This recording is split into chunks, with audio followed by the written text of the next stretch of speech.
বিশ্বকাপে নেইমারকে ইনজুরি থেকে বাঁচাতে বানানো হচ্ছে অত্যাধুনিক এক মেশিন।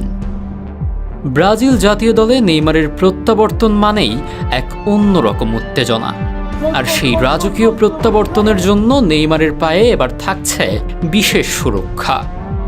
প্রফিক্স স্পোর্টস তার জন্য তৈরি করছে কার্বন ফাইবারের এই কাস্টমাইজড শিন গার্ড। এরই মধ্যে তারা নেইমারের পা স্ক্যান করে যেভাবে নিখুঁত মাপে এটি তৈরি করছে, তাতে বোঝা যাচ্ছে নেইমার ভক্তদের জন্য কতটা বড় চমক অপেক্ষা করছে। সাধারণ বাজারে পাওয়া ভারী বা গোড়ালি ঢাকা শিন গার্ডের সাথে এর আকাশ পাতাল পার্থক্য। সাধারণ গার্ডগুলো যেখানে বেশ ভারী ও অস্বস্তিকর, সেখানে নেইমারের এই কাস্টমাইজড গার্ডটি অত্যন্ত পাতলা, হালকা এবং পায়ের সাথে মিশে থাকে।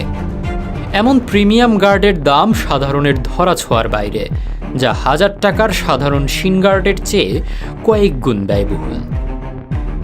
শুধু নেইমার নয়, জ্যাক গ্রিলিশ বা টনি ক্রুসের মতো বিশ্বমানের তারকারাও মাঠে নিজেদের স্বাচ্ছন্দ্য বজায় রাখতে এমন ছোট ও পাতলা শিন গার্ডের উপরই ভরসা করতেন। বাজে ট্যাকেল থেকে হাড়কে বাঁচানোর পাশাপাশি এই গার্ডটি আঘাতের তীব্রতা কমিয়ে মাঠে দেবে বাড়তি স্বাচ্ছন্দ্য। তবে সুরক্ষার পাশাপাশি মনে রাখা জরুরি, এটি গোড়ালি বা লিগামেন্টের জটিল ইনজুরি শতভাগ আটকাতে পারে না। তবুও পেশাদার ফুটবলের নিয়ম মেনে এই প্রযুক্তির ব্যবহারে নেইমার ফিরছেন আগের চেয়েও বেশি প্রস্তুত হয়ে। নেইমারকে আবার ড্রিবলিং করতে দেখার অপেক্ষায় এখন পুরো ফুটবল বিশ্ব।